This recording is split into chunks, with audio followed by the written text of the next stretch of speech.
Et si vendre tes bitcoins était la plus grosse erreur de toute ta vie? Alors que plusieurs États du monde commencent à se constituer des réserves stratégiques, les institutionnels, eux, accumulent en silence. Pendant ce temps, petit à petit, l'offre de Bitcoin disponible fond comme neige au soleil. Alors oui, je suis d'accord avec toi. Il y a encore quelques années, on t'expliquait partout qu'il fallait prendre tes profits, qu'il ne fallait surtout pas être trop gourmand, qu'il valait mieux vendre après avoir fait, je sais pas, 100, 150%. Mais tu sais quoi? À ce moment-là, je pense que c'était vrai. Mais aujourd'hui, tu penses vraiment que vendre ton Bitcoin à 90 000 $ est une bonne idée? Bitcoin est peut-être en train de devenir l'actif le plus important du 21e siècle. Alors avant de cliquer sur le bouton vendre, pose-toi les bonnes questions.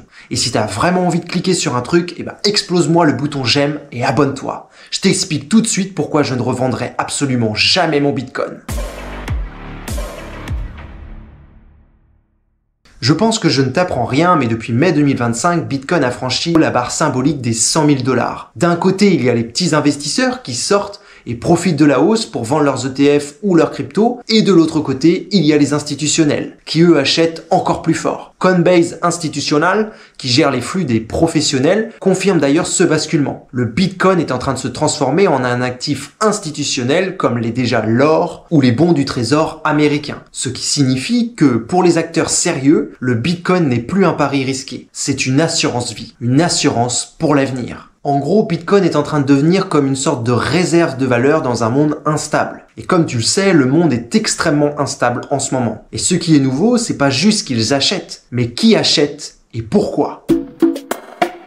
Déjà, d'un côté, on a les États. On connaît tous le Salvador comme le premier pays à avoir adopté le Bitcoin comme monnaie légale, mais depuis, d'autres pays le suivent discrètement ou pas. Aux États-Unis, Donald Trump en a fait un tel tapage que je pense que tu n'es pas passé à côté de cette information. Aujourd'hui, ils auraient 200 000 bitcoins en réserve, qui sont principalement issus des actifs saisis lors des affaires judiciaires, mais depuis mars 2025, le président Trump a annoncé vouloir créer une réserve stratégique en bitcoin qu'il désigne comme le Fort Knox numérique. Leur valeur approximative aujourd'hui est de 18 milliards, mais ce n'est qu'un début et ils ont l'intention d'en acheter encore plus.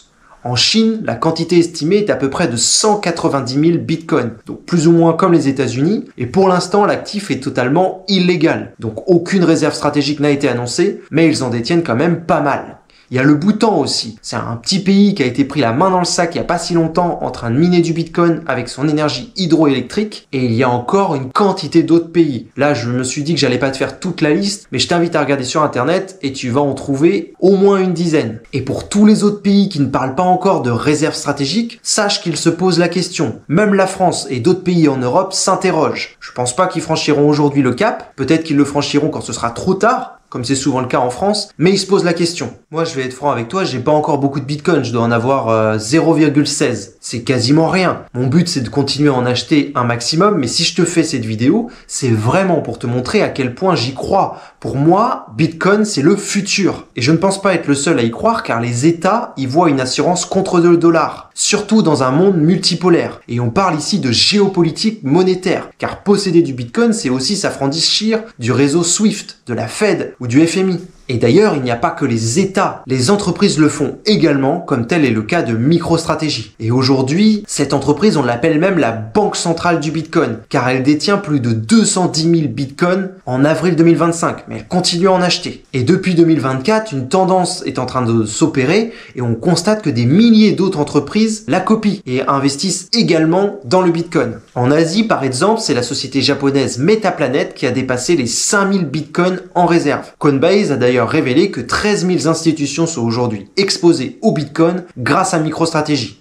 Et surtout, c'est plus de 55 millions de personnes qui détiennent aujourd'hui du Bitcoin, sans le savoir, ou en le sachant volontairement, grâce à des ETF et des fonds indiciels. En plus des États et des entreprises, il y a aussi les whales, qui sont les grosses baleines, les gros porteurs, et les données on-chain sont sans appel. Depuis janvier 2025, le nombre d'adresses avec plus de 1000 bitcoins n'a cessé d'augmenter. Or, une adresse égale une entité, pas forcément une personne. On peut donc imaginer que ce sont des groupes, des fonds, des familles fortunées, et autrement dit, cela signifie que ceux qui sont vraiment riches aujourd'hui achètent dans le rouge et ne revendent jamais. Mais alors pourquoi ils achètent ?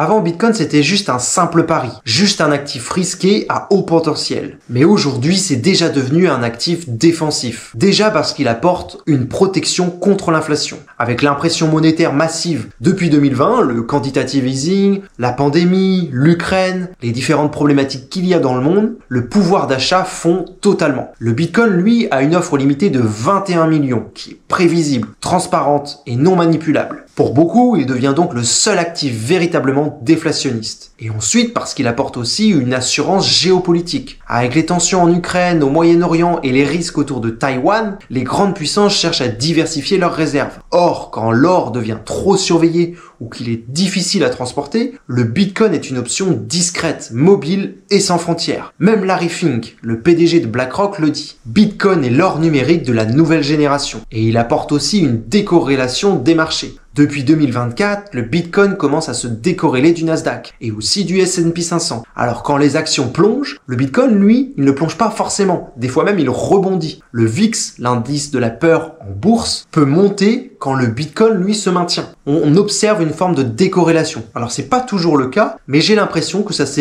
décorrèle de plus en plus. Ça devient donc un actif à part entière et qui s'éloigne du Nasdaq qui représentait les entreprises tech américaines. Ce comportement prouve que le Bitcoin est en train de devenir une valeur refuge à part entière. Et en gros, les plus gros porteurs n'achètent pas pour s'enrichir vite, ils achètent pour se couvrir, pour protéger leur patrimoine et le transmettre. Et toi, tu fais quoi ? La vraie question, c'est pas est-ce que le Bitcoin va monter à 200 000 $, à 1 million, mais quand ? Parce que si tout s'effondre, je pense principalement aux marchés obligataires, les dettes des différents États, qui vont finir par se péter la gueule un jour. Eh bien, selon moi, les actifs qui ont une réelle valeur devraient normalement compenser avec l'effondrement des autres. En tout cas, c'est le pari que je prends et la raison pour laquelle je ne vendrai jamais le peu de Bitcoin que je possède. Je vais même essayer d'en acheter un maximum dans les mois et les années à venir. Parce qu'en vendant notre Bitcoin aujourd'hui, on offre aux États et à toutes celles et ceux qui jouent sur des horizons beaucoup plus longs que nous, 10, 20, 30 ans, la chance de s'exposer à un actif qui va peut-être prendre une valeur monumentale. Et pour pouvoir faire la même chose que moi, tu n'as pas besoin d'avoir 100 000 $.